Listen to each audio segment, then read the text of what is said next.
Everybody. Everybody. So, so much to talk about, and there's some stuff that I'm just gonna leave it alone, because, listen, sometimes the jokes just write themselves, okay? You don't need my help or anybody else's. It just works itself out, and that is awesome when it does that. And so sometimes it's almost like sending Barry Bonds to swing against a softball pitcher. It just ain't right. It's like when you get this, this nice little lob coming your way and you're able to swat that sucker out of the park. So anyway, for those of you that don't know, I am a blogger on Pathos. And Pathos is a progressive Christian blog site with many awesome bloggers, including my friend Keith Giles, Matthew DiStefano, PK Langley, trying to think of who else is on there, Richard Murray. It's a lot of people that are writing for Pathos, and I'm just really honored to be among that number. So I've been writing for them for a little over a month now. And so I'm going to spend a little time talking about my latest blog post, and that blog post is called Death and Ignorance. And I'm not going to really so much get into I don't know where I'm going to go, but I really want to talk about the ignorance part, because there are basically three kinds of ignorance. Three kinds of ignorance, right? Number one is when you just don't know. You don't know. Whatever the subject is, you're not an expert. You have no knowledge of it. There's a lot of stuff. That we have things that we know absolutely nothing about. Like, for example, I'm no expert and not even a journeyman in, say, orthopedic surgery. Right? So if I need orthopedic surgery or advice on orthopedic surgery, then I go to an orthopedic surgeon and I will get the information I need. You with me so far? Sometimes there are things that you just don't have a clue. And that's okay. Nobody knows everything. I have some friends that, like myself, have very broad knowledge, and they may be deep in one or two areas. I know that's kind of like my story anyway. I know a lot about a lot of things, but I'm really deep or expert in a few. Okay, but when you don't know, the best thing that you can do is just kind of be quiet. Just shut up. Because if you're trying to talk about something that you don't know, your ignorance will be revealed. Okay? Even a fool can seem wise when he's quiet. Okay? So sometimes you don't know. And I'm going to tie this in like with the whole death thing, because when someone dies, people come up with all of these different things, and they try to say things that are comforting and some things that give people hope or encouragement in the midst of their bereavement and their trial and their struggle. And it is good. It's good to want to have that kind of, or to have that kind of empathy, to want to say something positive in the midst of a really dire situation. And that's cool. Except when you don't understand things. And if you don't understand, then it's best just to let it go. Let it go. So that's the ignorance number one. Ignorance, I call that ignorance of ignorance. In other words, you simply don't know that you don't know. Okay? The second one is what I like to call ignorance of omission. Ignorance of omission. And ignorance of omission simply says that I know something, but I may have been taught wrong. Now, without trying to be mean or anything like that, that is the meaty middle of people who are called Christians live. They don't know because they were taught wrong. Now, again, I'm not going to say that anybody's teaching or anything else is wrong, but the thing is when you look at things like, for example, someone will pass away and they'll say, well, so-and-so finally got their wings. No, they didn't, because here's the deal. People say, well, they're becoming angels or like angels, and the Greek word for angelos is angelos, and that word means messenger, and it also means it has to do with spiritual beings. Now, from the standpoint of being a spiritual being, then, kind of sort of, you can make that case. But as a messenger, they're not a messenger because they're not speaking to anybody anymore, because in this realm, they're dead. Okay, so they're not speaking. And so people will say things like that, or they'll say, well, this is another one that people say, oh, well, they finally got their healing. Listen, death is death and healing is healing. If you die, you are not healed, you're dead. Okay, and if you want to look for an example, you go and look to our big brother Jesus, our paradigm, our model, and you look at him, and when he raised people from the dead, he raised them from the dead. And the people that he didn't raise from the dead or that had died before, he never said that they were perfectly healed. I don't know where people get that from. It's like one of those religious chestnuts that people made up just to make something make sense. They try to play spiritual connect the dots and, just make things make sense. And here's the thing, that when you don't know, you don't know that you don't, or you know that you don't know, or maybe you know that you, anyway. And I haven't even started drinking yet. Anyway, a lot of us were taught things, and we hear things, and we hear people say things under certain circumstances, and we think that this is the right thing to say because that's what we're taught. However, when you go back and reverse engineer what you've heard or what you've listened to, you realize that somebody gave you a bad bill of goods. Somebody basically sold you a line of bullshit, and now you're repeating it. For those people, I would say go back and read these things for yourself. Learn it for yourself. Don't listen to what somebody said and just take it at face value. And unfortunately, this is the meaty middle of where most Christians are. It's like if you look at the old bell curve, right? The meaty middle, the median, right in the middle. This is where most people are. A lot of things, they say, well, it was just God's timing. And honestly, y'all, when people say that, it reduces God to just this puppet master, and you're just a toy to him, that he puts you out there, and when he's tired, he casts you away, or like a child, pulling the head off the Barbie doll and all of that. That's what you're reducing God to when you say, oh, it's just your time. No, people don't have a set time. God is not a puppet master. God is not he's not a fatalist. People have free will, and most of what happens in our lives is because of our choices. It's the old 90-10 rule that Stephen Covey had once taught, that life is 90% of, or it's 10% of what happens to you and 90% of how you react to it. Okay? So a lot of what we go through is based on our choices. It has nothing to do with God. God isn't smiting us with lightning bolts or judging us because we sin or because we had a lustful thought or because we masturbated or whatever it is. That is not the case. Okay? And again, bad teaching, or let me stop saying bad teaching. Let me be a little bit more diplomatic. It's not bad teaching. Let's just say that it's not,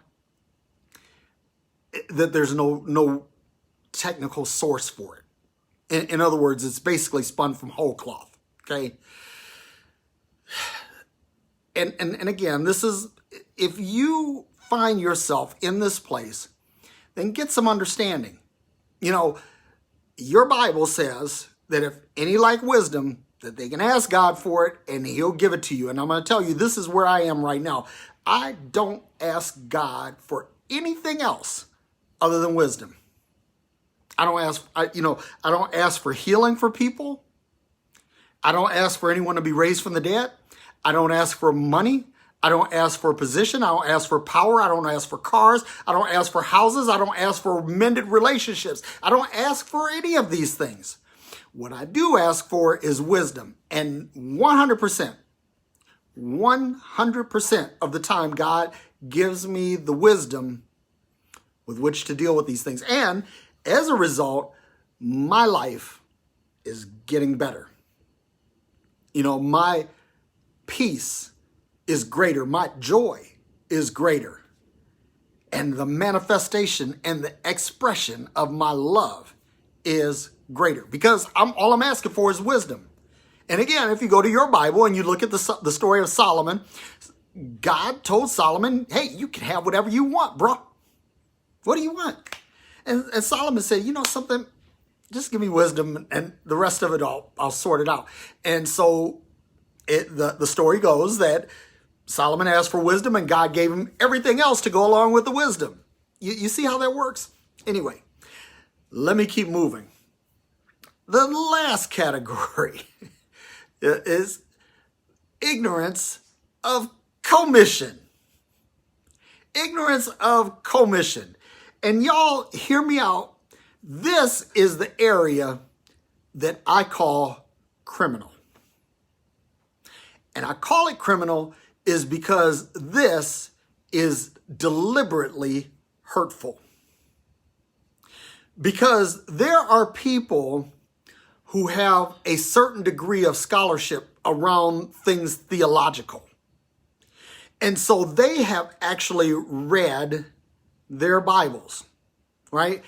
I'm not talking about the people that went to seminary, and they just get it and regurgitate it. I'm not talking about the people that study under a pastor and they hear it and they repeat it. I'm not talking about these folks. I'm talking about the people that have taken the time on their own to read, to study, and to comprehend. Now, if you read and study and comprehend, what you will find, I'm not saying that you might find, what I'm saying is that what you will find is that the vast majority of what you've been taught doesn't line up with the foundation of what you believe. You know, and people place their faith in this book.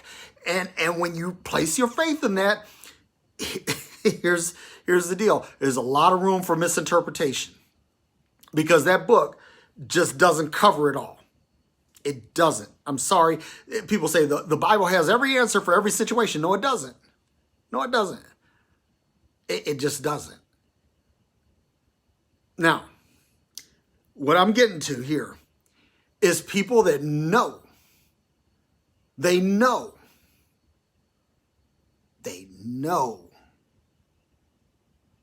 that what they're saying is not correct. They know that it's not in their book. They know that it's not consistent with the character of God. And they also know that it ain't gonna help you. Now, I have a word for that. That's fucked up. Okay? When you know something is not right and you tell it to them anyway, and even worse, you tell it to them at a point when they're vulnerable. Listen, when people experience loss, when they experience death, when they experience illness, when they experience something traumatic in their lives, and then somebody comes in and gives them a line of bullshit, that is bordering on the criminal. When you tell somebody that, and I've actually heard people say this, like that they lose a child and somebody says, well, God must be dealing with some unforgiven sin, or God, you must have been putting that child ahead of God, or you got things out of order, and so God had to get your attention. Listen, that is wrong, and you're basically what you're doing is you're attacking someone right at their most vulnerable point. Listen, that is the least human that you can be. At that point, you are no better than an animal. Matter of fact, you're no better than a rock. Because what you're doing in doing that, in saying that, is you are dishonoring the divinity of the person that you're speaking to. Now, I have said this many times. I mean, listen, I was I was having a conversation with a friend, and I was saying that I look back on my timeline on Facebook from a year ago, and I cringe because I can't believe that I actually said that. But the point is that through it all, I have tried to be diligent about learning,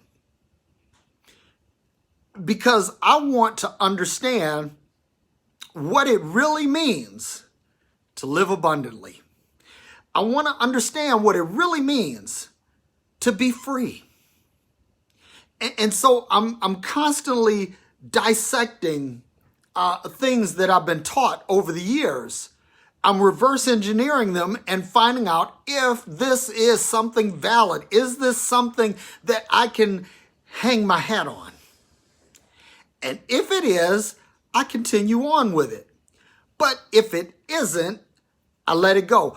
This is me, and your mileage may vary, but this is how I live. I am stable and secure in what I believe, but I always leave space for something superior, because we don't know it all, and we never will know it all.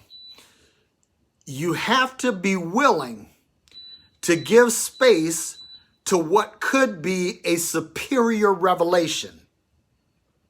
Something that you get that will advance you. Now, something you really need to remember on this as you are going through this and you are advancing in understanding, you are advancing in wisdom, you're advancing in revelation. You need to understand this, because there are going to be people, and hear me, y'all, the majority of the people in your life are not going to get where you've gone to. Sometimes over time, people will. And I'm not saying that I have some greater revelation, because there are some people that are operating in I guess like in a higher vibration or a higher frequency than I am.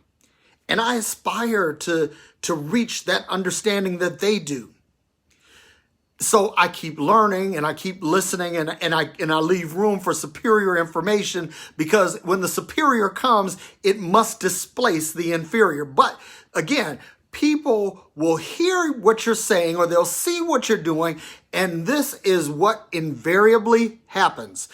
People will say, well, Derek, you've gone too far. You are off the rails. You have went over the edge, over the top. You've gone past the point of no return. Here, take my hand and come back. Come back. Now, I'm a car guy, and I'm going to give you a car analogy, because right now in 2020, there are cars that you can buy that have a 10-speed automatic transmission. In other words, it has 10 forward gears. And I remember one time I had rented out it was a Camaro, and this was very recently, about a year ago. I rented a Camaro, and it had a 10-speed automatic. So I decided to try it out. I wanted to find out, does it really have 10 gears? So it had the little paddle shifters on the steering wheel. So when you put it in manual mode, you can shift with the paddle shifters, right for upshift, left for downshift. And what I did is I started off in first gear and ran this puppy through the gears. And do you know what? That bad boy detanted 10 times. Yes, that's right. You have 10 forward speeds in a lot of cars. And there's some other cars that have 9 speeds, some have 8 speeds. There are very few new cars now that have any less than 6 speeds. That's unheard of now. And even that is considered a dinosaur as far as car goes. But let me continue, because 10 forward speeds, what that does is it allows you to take full advantage of the engine's torque curve. See, your engine is making a measure of torque or twisting force at a low RPM at idle, right? But then as you're accelerating, it begins to grow. And what happens is when they say a car has a flat torque curve, that means it gets up on the torque curve early and it stays there until the engine redlines, okay? 10 forward speeds means that the car is faster, that it's more efficient, that it's smoother, that it's taking full advantage of its power plant. Now, let me tell you this, that when you put the car in reverse, there's 1 speed. Are you with me? 10 speeds going forward, 1 in reverse. The moral of the story is, and you can also find this out by looking at the configuration of your car, and you'll find that your windshield is probably about 20 times the size of any of the mirrors in your car. That's because it's more important to see where you're going than where you've been. And when people try to drag you back to where you've been. Now listen, hear me. Sometimes if you haven't been somewhere and someone is trying to pull you into that direction, then maybe it might be incumbent upon you to investigate that. But if you've already been there, then that means in order for you to get back, you either have to U-turn or you have to put that rascal in reverse and back up. Now, if you're backing up, look here, let me give you another car example. The Bugatti Chiron is like one of the fastest cars in the world. It can do 280 miles an hour, almost 300 miles an hour. And it has a 10-speed transmission. But it only has 1 speed in reverse. So that means if you decide you want to try to drive that Bugatti really fast in reverse, you might be able to drive that rascal maybe 100 miles an hour. And it's 1,500 horsepower, but maybe you might be able to get 100 miles an hour out of it in reverse. You follow what I'm saying? Is that when you, listen, don't back up. Don't back up. The only time you need to ever back up is when you're getting out of your parking space. That's it. That's the only time you ever need to back up. Is if you find yourself in a parking space and you need to get out so that you can move forward, it's okay to back up shortly, for a short time, but not long term.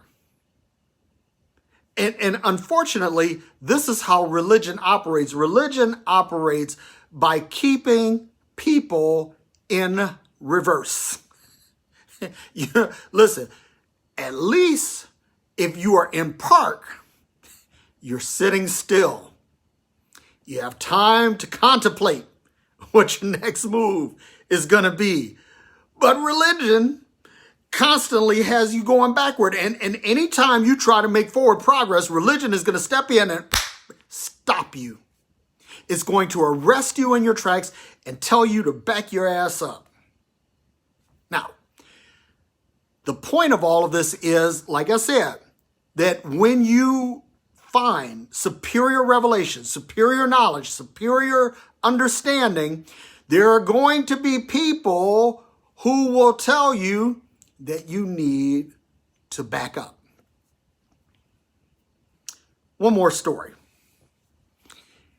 Around the turn of the 20th century, you had two people who were vying for whose standard would be used in the electrification of America. You had Thomas Edison, who was a proponent of DC current. And DC is very good for maintaining a constant power delivery, but it's only good for short distances. Nikola Tesla, on the other hand, came up with the concept of alternating current. And alternating current does not remain consistent without transformers or substations, but it can transmit large volumes of power over great distances. And Thomas Edison was so envious of Tesla and so determined to derail him and so determined to drive the technology backward that he started experimenting with electrocuting animals. And a little bit of interesting trivia for you, that Thomas Edison invented the electric chair to try to prove how dangerous alternating current was. Now, here's the deal. Our power grid worldwide, not just the United States, but worldwide, is based on that alternating current. Tesla won, even though Edison's name is more of a household word that we remember him and his exploits and inventions and all of that. But Tesla, in the end, won because the objective was to move technology forward. And I'll say that I've said this before and I'll say it again, is that theology is the only branch of intellectual study that has not moved since the Dark Ages. There has been no advancement in how theology works or understanding of God since the Dark Ages. Medicine has advanced, chemistry has advanced, physics has advanced, our understanding of electricity, electronics, that's advanced, medicine, all of this is advanced. But theology remains stuck. And because misery loves company, when someone sees you with a revelation that brings you joy, that brings you peace, that enhances and increases the value of your life, people who are stuck in religion, they don't want to see you move. They're like the proverbial crabs in the pot, that when you boil some crabs, the ones who are already in the water try to pull the ones who are trying to escape back into the pot. And that's what happens. So again, this ignorance of commission. You know, when somebody is telling you something that's not right, and they know it's not right. Let me tell you something. If you go back to the creation account in your Bible, you'll find that God created everything. He set an environment, and then he took a piece of himself and he called it man and placed that creature into the midst of his creation. Now, here's what I want you to catch. What is it that God can't do? What is it? What can't God do? You know, people say, well, God cannot lie. I disagree. I think God is fully capable of lying. I simply believe that he doesn't or she doesn't. Because if you lie, that kind of invalidates your godness. So Again, if we're created in this image and this likeness, what can't you do? What are your limitations? Now, understand this, not everybody is cut from the same cloth. Not everybody has the same gift. For example, there are some people that can sing like Luther Vandross. And then there are other people that sing like Luther Campbell. You see, it's a difference. There are some people that are skilled embalmers, and there are people who are skilled surgeons. You see the difference? Everybody's not going to have the same gifts. Everybody's not going to be able to do the same thing. But we all have a vast range of potential with which we can express these gifts in order to do a thing. And this thing not only will bring us pleasure, but will also bring us profit. In other words, you have the same power as God in the earth. You have the same authority as God in the earth, because you are God in the earth. You are her representative. You are his hands. You are the expression of his love. Now, when you understand that, then you begin to understand your divinity. And when you find yourself in ignorance of ignorance and you ask for wisdom, you will get it. If you find yourself in ignorance of omission, in other words, you've heard things or you've seen things, but you realize that it's not the right thing, that if you ask for wisdom, you'll get it and you will move forward. But the last group, for those who are in ignorance of commission, stop it. Stop it. Cut it out. And connect with your divinity. Because when you connect with your divinity, when you see yourself as God, that means you'll see everybody else as God. And when you see everyone else as God, it is highly, highly unlikely that you will do anything to offend or hurt them. You will become sensitive to things that you never had before. You will develop a sense of empathy and compassion like you've never known.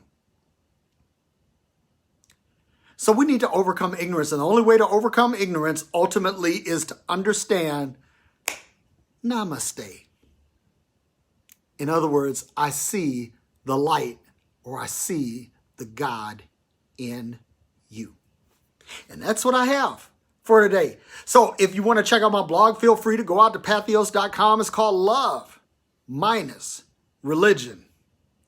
Check out the pages. Make sure you subscribe so that you get notified when I put something out there. And you can also follow me at www.derekday.com. Or you can hit me up on Instagram or Twitter. My handle is Derek E. Day on both of them.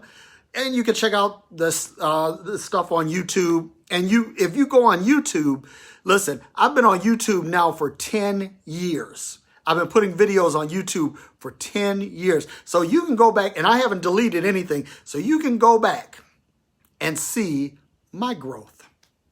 You can see where I've been and where I'm going. And I hope to see you on the journey too. I want to especially shout out to those who are moving. Because see, this is the other thing too, is that if you are not learning and you are not growing, you're not moving, you're dead. Maybe alive, you may be breathing in the clinical sense, but mentally, spiritually, emotionally, dead. And I don't want to see you dead. You're created to live. So go live. Live fully.